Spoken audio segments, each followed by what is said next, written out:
በኦሮሚያ ክልል ምዕራብ ሸዋ ዞን ቶኬ ኩታዬ ወረዳ በምትገኘው ጎሮ ሰሌ ከተማ ዛሬ አዲስ የብርሃን ጮራ ፈንጥቋል። ኢንጂነር ታከለ ኡማ በንቲ የተለያዩ ተቋማትና ድርጅቶችን በማስተባበር ያስገነቡት በረዋቅ የተሰኘው የሁለተኛ ደረጃ ትምህርት ቤት የተራቆተን አካባቢ በእውቀት አበባ የሚያሸበርቅ ድንቅ ስጦታ ነው።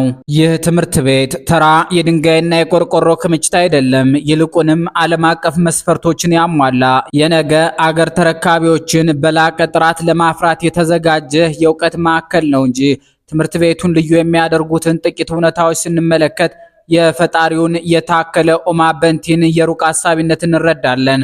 ትምህርት ቤቱ በክፍሎች ውስጥ የተገጠሙ የኤልኢዲ ስክሪኖችና በርቀት ለማስተማር የሚያስችሉ ዘመናዊ ቴክኖሎጂዎች ባለቤት ነው። የትምህርት ጥራቱን ለመጠበቅ ሲባልም በአንድ ክፍል ውስጥ የሚማሩ ተማሪዎች ቁጥር ከ40 በታች እንዲሆን ተደርጓል። ከዚህም ባሻገር ዘመናዊ ስማርት ቤተ መጻሕፍት፣ የላቦራቶሪ ክፍሎች፣ ለአስተማሪዎች የሚሆን ምቹ መኖሪያ ቤት እንዲሁም የተሟሉ የእግር ኳስና የቅርጫት ኳስ መጫወቻ ሜዳዎችን በአንድ ላይ ያካተተ ሁለንተናዊ መሰረተ ልማት ነው። እውነተኛ መሪነት ህዝብን ወደ ተሻለ ህይወት የሚመራ ድልድይ መሆን ነው። ኢንጂነር ታከለ ኡማ ለቶኬ ኩታዬ ልጆች የገነቡት ይህንኑ የእውቀት ድልድይ ነው።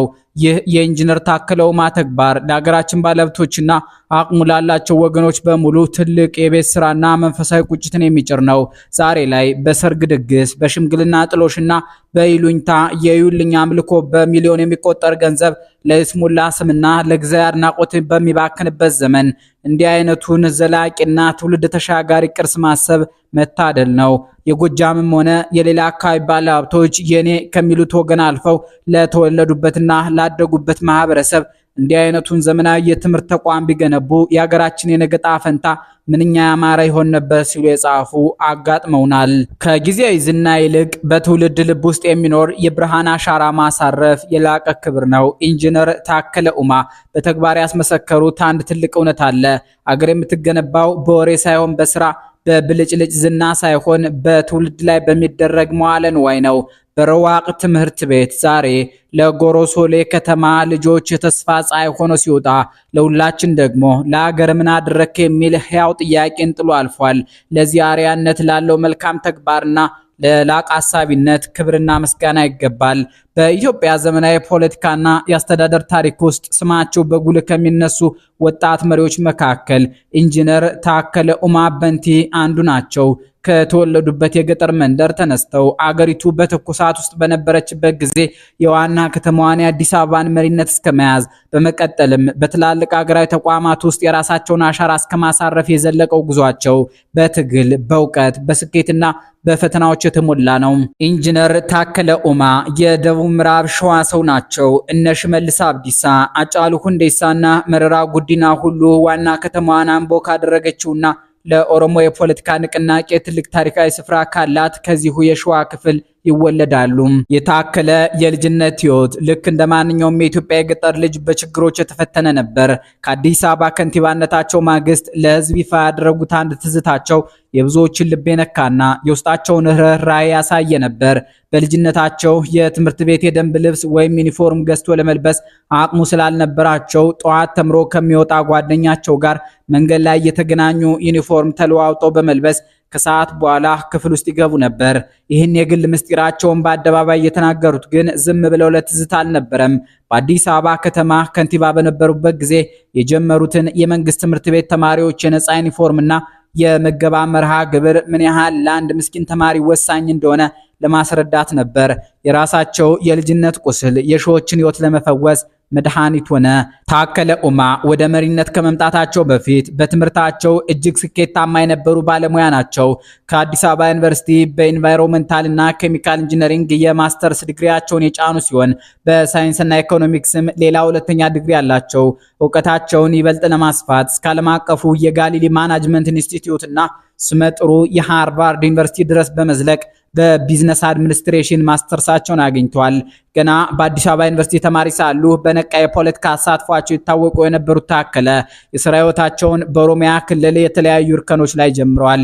ከሐምሌ 2002 እስከ ሰኔ 2003 ዓ.ም ድረስ በአዲስ አበባ ዙሪያ የምትገኘው የሱሉልታ ከተማ ከንቲባ በመሆን አገልግሏል። ከ2005 እስከ 2008 ዓ.ም ድረስ በኦሮሚያ ከተማ መሬት አስተዳደር ላይ ሰርተዋል። ከ2008 እስከ 2010 ዓ.ም ባለውና የቄሮ ንቅናቄ መላ ኦሮሚያን ባናወጠበት ወሳኝ ጊዜ ደግሞ የኦሮሚያ ትራንስፖርት ቢሮ ኃላፊ በመሆን የህዝቡን የለውጥ ፍላጎት በቅርበት ተገንዝቧል። ፖለቲከኛው ጀዋር ሲራጅ መሐመድ አልጸጸትም በሚለው መጽሐፉ ገጽ 224 ላይ እንዳሰፈረው ታከለ ኡማ ገና ከ2010 የለውጥ ዋዜማ በፊት የነጠረ የኦሮሞ ታጋይነት ማንነት ነበራቸው። ጃዋር በመጽሐፉ ላይ የታከለን ቀደምት ንግግር ሲያጣቅስ ፊንፊኔ በታሪክም በህግም የኦሮሞ ለመሆኗ ሙሉ ማስረጃ አለን፣ የኦሮሞን ህዝብ የማይጠቅም እቅድ ተግባራዊ መሆን የለበትም ማለታቸውን ያሳያል። ይህ አቋማቸው በኦሮሞ ብሔርተኞች ዘንድ ትልቅ ከበሬታን እንዲያተርፉ ያደረጋቸው ሲሆን ለአዲስ አበባ ከንቲባነት ሲታጩም የራሱ የሆነ የፖለቲካ ትኩሳት ፈጥሮ ነበር። የታከለ ኡማ ትልቁ የፖለቲካ መተማመኛ ምዕራፍ የተጀመረው የአዲስ አበባ ከተማ ከንቲባ ሆነው በተሾሙበት ጊዜ ነበር። በቆይታቸውም የከተማዋን ገጽታ የሚቀይሩ መዋቅራዊ ስራዎችን፣ የተማሪዎች ምገባንና ለደካሞች ቤት የማደስ በጎ ተግባራትን በስፋት አከናውኗል። ከከንቲባነት ቀጥሎ የተረከቡት ትልቁ ኃላፊነት የማዕድን ሚኒስትርነትን ነው። ዛሬ አዲስ አበባ ከተማ ውስጥ ከላምበረት መናሪያ ወጥተው ወደ ደብረ ብርሃን በሚወስደው መንገድ ጥቂት እንደተጓዙ በስተቀኝ በኩል የሚታየው ውብና አረንጓዴ ሳር የተሸለመው የሚኒስቴር መስሪያ ቤቱ ግቢ የታከለ ኡማ የእጅ ስራ ነው። ከዚያ በፊት ተቋሙ የነበረበትን መልክ በመቀየር ረገድ ትልቅ ስራ ሰርተዋል። በማዕድን ሚኒስቴር የነበራቸው ቆይታ በገምጋሚዎች ዘንድ በሶስት መንገድ ይታያል። የተለመደው የአሰራር ክፍተትና ዝርፊያ አልጠፋበትም የሚሉ፣ ተቋሙ የተስፋፋበት የሀገሪቱ የነዳጅ ፍለጋ ጥረት በተስፋ የተሞከረበትና አበረታች ተስፋ የታየበት ስኬታማ ወቅት ነበር የሚሉ፣ እንዲሁም ታከለ መካከለኛውን መንገድ በመያዝ የህዝብንም ሆነ የግል ጥቅምን አቻችሎ የሚጓዝ መሪ ነው የሚሉ ናቸው። ይህ የመጨረሻው ምልከታ ጠቅላይ ሚኒስትር አብይ አህመድ የመደመር ትውልድ በተሰኘው መጽሐፋቸው ላይ አዲሱ ትውልድ የሀገሩንና የራሱን ጥቅም አቻችሎ መጓዝ አለበት ካሉት ምክር ጋር የሚገጥም በመሆኑ ታከለ ኡማን የዚህ መደመር ትውልድ ማሳያ የሚያደርጉ ጥቂቶች አይደሉም። የፖለቲካ ጉዞ ሁልጊዜ ማልጋ ባልጋ አይደለም። ታከለ ኡማ ከአንድ ዓመት በፊት በአሜሪካን ሀገር ተማሪ በነበሩበት ጊዜ በዲያስፖራው ዘንድ የገጠማቸው ማሸማቀቅና ተቃውሞ የዚሁ የፖለቲካ ህይወት አካል ነበር። በወቅቱ በቪዲዮ ተቀርጾ በወጣው ምስል ላይ ክንብንብ ያለው ሹራብ ለብሰው ራሳቸውን ለመሸፈን ቢጥሩም ከተወሰኑ ወገኖች የደረሰባቸውን ዘለፋና ተቃውሞ ማለፍ ነበረባቸው። ይሁን እንጂ ይህ ሁሉ ፈተና ጥሏቸው አልወደቀም። ይልቁንም ወደ ስራ አስፈጻሚነት ሚናቸው በመመለስ በአሁኑ ጊዜ የኢትዮ ጅቡቲ የባቡር መስመርን በዋና ስራ አስፈጻሚነት እየመሩ ይገኛሉ። ተቋሙ ስራ ከጀመረበት ጊዜ አንስቶ ለመጀመሪያ ጊዜ ታሪካዊ የተባለለትን ትርፍ ማስመዝገቡን ባለፉት ጊዜያት ይፋ ማድረጋቸው ኢንጂነር ታከለ ኡማ በንቲ በተመደቡበት የስራ መስክ ሁሉ ውጤት ማምጣት የሚችሉ የስራ ሰው መሆናቸውን በድጋሚ ያረጋገጠ ክስተት ሆኗል። ኢንጂነር ታከለ ኡማ በንቲ ከትውልድ መንደራቸው የዩኒፎርም መለዋወጥ ትዝታ ተነስተው በእውቀት ተኮትኩተው በአገር ውስጥ ትግል አልፈውና በዓለም አቀፍ መድረክ በስኬት የተጓዙ መሪ ናቸው። የህይወት ታሪካቸው እንደሚያሳየው ፖለቲካ በፈተናና በጭብጨባ በውድቀትና በስኬት መካከል የሚደረግ ረጅም ጉዞ መሆኑንና በትጋት ከሰሩ ግን ሁልጊዜም ትውልድ የሚሻገር አሻራ መተው እንደሚቻል ትልቅ ማረጋገጫ ነው። አበቃን። ሰላም ይስጥልን።